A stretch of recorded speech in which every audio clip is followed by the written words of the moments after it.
Авторы Шанық Ақниет, оқыға Анар Марсын.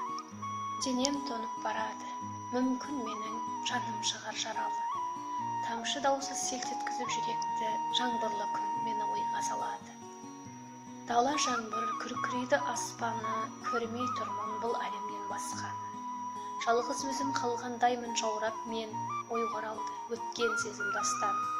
Дала жаңбыр найзағайдың жарқылы, сен бар кезде білінбеуші еді салқыны. Қол шатыры болыпсың сен жанымның, түсіндім мен осы жаңбыр арқылы. Дала жаңбыр толастамады нөсерім, тамшы-тамшы жуып жатыр көшем.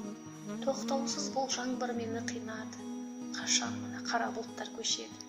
Дала жаңбыр ойлап тұрмын өткенді, кімге айтамын, кім түсінер өкпемді. Тағдырымыз бір болмады біздердің, жазылмаған бірге көрі көктемді. Дала жаңбыр адастырды есімді, жаңбырлы күн тыныш қылшы кешімді. Екеуіміздің екі бөлек жолымыз, ойламауға қабылдадым шешім.